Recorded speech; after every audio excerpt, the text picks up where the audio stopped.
First time ఈ అమ్మా నాన్న ఆశ్రమానికి రావడం జరిగింది. ఈ మధ్య కాలంలోనే మా అమ్మగారు చనిపోవడం జరిగింది. ఆమె జ్ఞాపకార్థమై ఆమె కొన్ని బట్టలు వస్తువులు అవన్నీ తీసుకొని కొంత అమౌంట్ కూడా ఇచ్చి మరి ఆశ్రమము ఒకసారి దర్శించాలి అని వచ్చాము. కానీ అద్భుతం చూసాము. ఇక్కడికి వచ్చాక చాలా చక్కగా అందరూ కూడా నిస్వార్థంగా ఎంటర్ అయిన దగ్గర నుండి ఆ కార్ దగ్గర నుండి మమ్మల్ని రిసీవింగ్ చేసుకోవడము, మనం ఇచ్చినటువంటి వస్తువులను తీసుకోవడము, ఆశ్రమాన్ని చూయించడము, ఆశ్రమంలో ఉన్నటువంటి 500-600 మంది క్రమశిక్షణ ఏ విధంగా డిసిప్లైన్ చాలా చక్కటి డిసిప్లైన్గా ఉండడము, మానసిక స్థితి లేని వాళ్ళందరినీ కూడా ఏ విధంగా మలిచారో ఒక శిల్పాల వలె మలిసి వాళ్ళందరినీ కూడా చాలా చాలా చక్కగా మరి ఎంతో చక్కగా వాళ్ళను క్రమ పద్ధతిలో కూర్చోబెట్టడము, వాళ్ళని మెయింటెనెన్స్ చేయడము, తర్వాత ఆశ్రమం యొక్క పరిశుభ్రత అనేది చాలా అద్భుతంగా ఉన్నది. గురూజీ గారికి సాష్టాంగ ప్రణామాలు. ఇక్కడి స్టాఫ్ అందరికీ కూడా అభినందనలు తెలియజేస్తూ మరి ఈ విధంగా ఇంత చక్కటి సహాయం చేస్తున్న వాళ్ళందరికీ కూడా భగవంతుడు ఆయురారోగ్యాలు ఆశీస్సులు ఇవ్వాలని కోరుచూ ఉన్నాను. మేము ఇక్కడికి నా ఫ్రెండ్ నాగమని వాళ్ళందరూ కూడా ఇక్కడికి పోదామని ఈరోజు అనుకున్నాం. ఇక్కడికి వచ్చినాం. వేరే టీచర్స్ కూడా ఇక్కడ వచ్చి భోజనాలు అవి పెట్టించినారు. మా సారు మా హస్బెండ్ వాళ్ళు కూడా వచ్చినారు.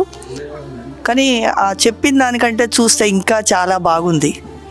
ఇక్కడ నీట్నెస్ అయినా మళ్ళా మానసిక వికలాంగులు వాళ్ళకు సేవ చేయడం కూడా ఒక అదృష్టం. ఇక్కడ అందరు కూడా వర్కర్స్ కూడా మంచి నిస్వార్థ సేవతోటి మంచిగా చేస్తుండ్రు.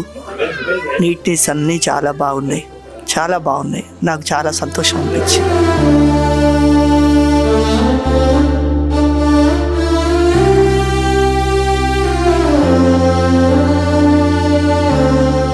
అమ్మా నాన్న అనాథాశ్రమంలోని అభాగ్యుల ఆకలి తీర్చేందుకు మానవతామూర్తుల అన్నదాతల సహాయాన్ని కోరుతున్నాము.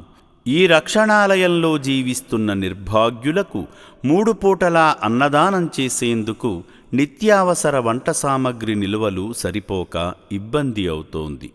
ఈ స్థితిలో ఆకలి తీర్చే మానవతామూర్తుల సాయం కోసం ఈ అభాగ్యులు ఆశగా చూస్తున్నారు. దయగల దాతలారా, వీళ్ళు మీ బిడ్డలే అనుకుని నిత్యావసర వంట సరుకులను అందిస్తే వాళ్ళ ఆకలి తీరడం ద్వారా ఆ పుణ్యమంతా మీకే దక్కుతుంది. సేవాభావంతో మీరిచ్చే కేజీ బియ్యంతో 4 అభాగ్యులు కడుపు నిండా తింటారు. 3 పూటల 1800 మంది ఆకలి తీర్చాలంటే ఎంత కష్టమో ఒక్కసారి ఆలోచించండి.